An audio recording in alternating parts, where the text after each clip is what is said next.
Let's get physical. It's Jordan here, back again with this week's update and all the physical releases coming to the Nintendo Switch the 10th of November until the 14th. Let's see what we've got this week. Dragon Ball Sparking Zero is releasing this week on Nintendo Switch, as well as a game key on Nintendo Switch 2. Boo! Which kind of sucks, but I did hear that if you pop the Switch 1 cartridge into your Switch 2, you can download an update to upgrade it for free, I think, which is cool. It makes the Switch 1 cartridge a no-brainer if you want to get down with Goku for the millionth time in video game form. It's a fighting game that is extremely well-selling with 182 characters. That can't be right, that's insane. I don't care about Dragon Ball, but I almost want it for that fact alone. The game has already released on other platforms, but my executive producer Big Bruno has chosen this as his pick of the week. Rooftops and Alleys Dual Pack Edition is a very popular parkour simulation game. On Steam, it's got extremely good reviews.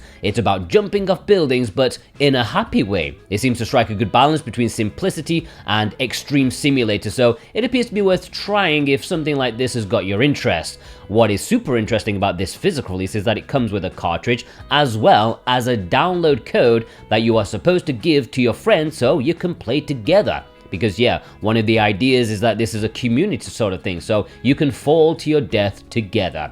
It's also releasing in the same way on PlayStation 5 and Xbox, and if you want it, or any of the retail games in this video, please consider purchasing via the links in the description and pinned comment. That massively helps me and this channel to keep producing useful physical content for you guys. VGP are a very nice company with favorable pricing in Canadian buckage, and they have free worldwide shipping on orders over 75 Canadian bucks, which is like 54 American dollars. Not that much. Plus, each week, if you buy something via my link, you are put into a draw to have a chance of winning a $10 discount coupon. And this week's winner is Brian O. Congratulations, Brian. You should get an email from VGP with your discount coupon in the coming days. Mistonia's Hope, The Lost Delight is another Otomi from Axis Games. This one is a fairy-filled story where characters wear over-the-top European-style clothing from the 19th century, and revenge is a key proponent of the story. Seems like a real mix of themes together surrounding the hope of banging handsome dudes. Reviews from the Japanese edition last year have been mildly positive, but we'll have to see when it releases in English for the first time this week. And my executive producer Sora Cat has chosen this as her pick of the week. Have a Nice Death is finally releasing in North America this week. This released in Europe in 2023. I have no idea why Red Art Games found it so difficult to put out in North America, but there is a chance that this North American copy will have a better version on the cartridge. Pixel Love's European version has a 1.2GB patch. The game itself is a decently regarded action roguelike with a nice bit of personality. There was initial hype about the game when it first came out, although it feels like a long time ago at this point, so I don't know where the hype is for this North American physical release, but my executive producers, Super Ben Julio, Dead Bunny's YouTube, D's Nuts, and my brand new executive producer, Firm Returns, has chosen this as their pick of the week. The Wreck is probably, maybe not, I don't know, releasing in Europe this week. This is another Red Art Games release they've decided to forget about while they focused on more indie man titles. This is a visual novel with 3D visuals. It is an emotional story that contains a wreck in more ways than one, and at the end of it, you may be an emotional wreck too. I don't know, I doubt I'm the audience for this, and despite the standard edition being at retail, Red Art Games still have the 500 copy exclusive deluxe edition available exclusively on their website. And if you want that, you can get 10% off if you click my link and use the code Jordan10. It comes with a cover sleeve that has nicer artwork and some extra goodies. And my executive producers Michael Del Polito and Jennifer M have chosen this as their pick of the week. A quick shout out to Yakuza Kiwami 1 and 2, which are releasing on the Nintendo Switch 2 this week as game keys. Boo! Alright, the low print limited pre-orders. Moonstone Island is releasing this week, much to many people's excitement. No less Super Rare, who have pretty much done an open pre-order for this one. I think they're limiting it to like 10,000 if they ever get there, but there's no way they'll sell that many. I mean, it's a popular game, but 10,000 is a big number for a low print company. This is a mega mix of everything. It's a monster collecting life sim with an open world, procedural generation. It looks fantastic, but they've decided to kill my interest with deck building battles. They just can't help themselves. Reviews are mostly very positive for it, so I'm sure many people have been asking for a physical release, and there will also be a collector's edition for it on Thursday. And my executive producers, Dane Wilkinson, Ghost Bune, and Dave Huswaite, have chosen this as their pick of the week.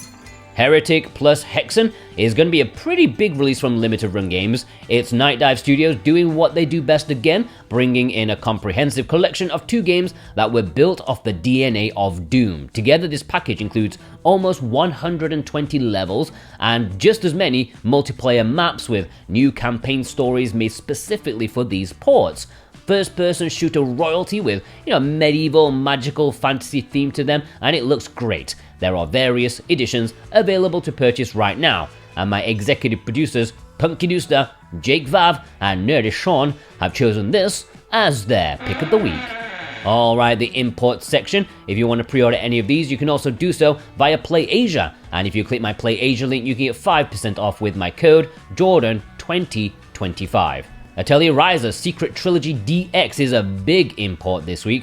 3 Ryza DX games in one package, at least if you buy the Southeast Asian version, which on the Switch is the only one that has English. Don't make a mistake with that, okay? Here you get 3 massive JRPGs that are already on the Switch. They've been popular releases. We're always seeing them in the community spotlight, so it's going to be a tough purchase for those who already own them, but these are improved versions with more story content, more playable characters, quality of life improvements, and all the DLC from the previous releases. It is a lot of content, and it is going to be a massive import this year. In fact, I wouldn't be surprised to see if it was even bigger than Atelier Resliana from a couple of months back, and that was a brand new release. But there's something about Ryza and her thighs, whatever, and my executive producers, Dave Horworth, Cartoon Soren, Josh Foote, Ishin, Vey, Thorn Metaluna, God of Resin, Azrath, Adamantium, Robotech, Viz, Alolo Jojo, The Nemo 6, G Bautista 100, Kevin W, Jeddah Crow, Jimmy A. Guerrero, Cava Clavacol, and Joshua L have chosen this as their pick of the week. Cabernet is also releasing in Asian regions this week with English, and this is an adventure game with RPG elements. You can clearly see this is influenced by the likes of Vampire the Masquerade. So yeah, you are a lady vampire who does vampiric stuff, and you raise your stats to open up more options in dialogue and action. Supposedly pretty good, obviously on a small budget, but reviews are positive for it. So if you want to masquerade as a vampire but side on, then it might be one to import. It's also going to be on PlayStation 5, and my executive producers, Instacritic and Danielle O, have chosen this as their pick of the week. Japan is also getting these games. Yes, one of them is a proper Nintendo Switch 2 cartridge. Sadly, it does not have English, but it is an important release for the system. Alright, let's move into the community spotlight, but first, if you're new here, or maybe you're not the kind to normally do so, please just log in and subscribe to this channel, okay? The bigger this channel is, the more publishers will pay attention to the demand for physical media, okay? And I want to get to 40,000 subscribers before the end of next year. Can we do that? I don't know, I need your help. Alright, now just a quick community spotlight this time, mostly just my executive producers because I am running extremely far behind with this video, so just a quickie, okay? Executive producer Adamantium sent in this photo showing off the new Dragon Quest double pack alongside a good few other Dragon Quest games. Truly a great time for the series and on the system. Ali A sent in this photo showing off how chunky that collector's edition of the Toho Mahjong game is, especially in comparison to the collector's edition of Majogami.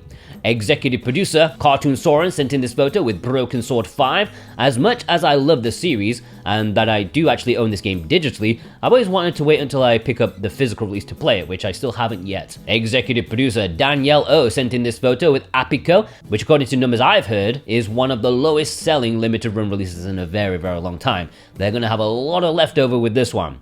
Executive producer Dave Horworth sent in this photo, picking up the Japanese edition of Eartheon in the Super Deluxe edition, which, always worth the money in terms of quality, never too much or too little. Executive producer Dead Bunny's YouTube sent in this photo with The Good Old Days, which I sadly didn't see many people review, despite a good few people being very low-key excited for it. I did request a review code, but maybe I asked the wrong person, and I didn't get a reply, so I didn't get to try it. Executive producer D's Nuts showed off his Metroid collection, That surely is going to be added to in the next, like 3 weeks when Metroid Prime 4 comes out.